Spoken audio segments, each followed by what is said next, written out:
in reductions in the budget. I had to look for $200 million to give to our entitlement programs for Medicaid. That's not necessarily wrong. I'm not saying that. I'm just saying that you got to remember that you have certain programs in Missouri. And I think even this year, Linda, if my memory serves me correct, we're looking at around $250 million additional dollars for those kind of programs. So look, we're forced to fund those, and so that creates a dilemma in other areas.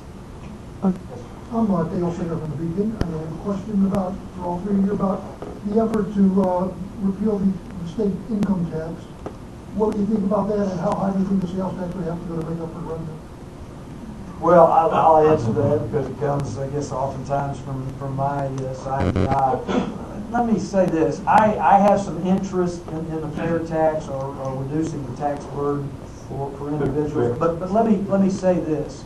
There's a lot of things that I have concerns about that fair tax. And I probably shouldn't be this frank and candid with you, but I can't see us passing that fair tax in this session. Now, I'm just one senator, and I probably shouldn't make that kind of statement, but there's a lot of details in that tax, in that proposal, that concern me, and you make ask a good question. How much does the sales tax have to be? You know, they talk about 7.5% or 8%, but just this last year, the realtors, I guess, passed, wasn't it, some type of initiative that would exclude double them taxing from that, and then then you start taxing attorneys and CPA services, and then you get into this issue. Well, certain ones want to be exempted out, right, and then everybody else wants to be exempted out, and before long, you're talking about 10, 12,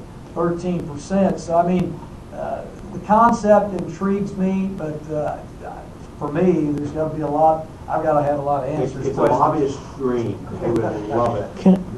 Yeah, and we actually did a fiscal analysis. I think to the senator's point, it's a moving target, because when some of the criticism comes back on we're going to tax nursing homes, they exempt nursing homes from the tax, and they have a new version. And so it's a moving target to try to figure out what the tax rate would actually have to be based on the services that would be taxed.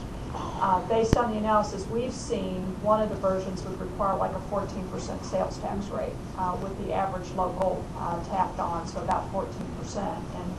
And we fondly refer to that version as Buy Kansas, because people would go over the border to Kansas and start buying things at that kind of tax rate. So it's to the senator's point,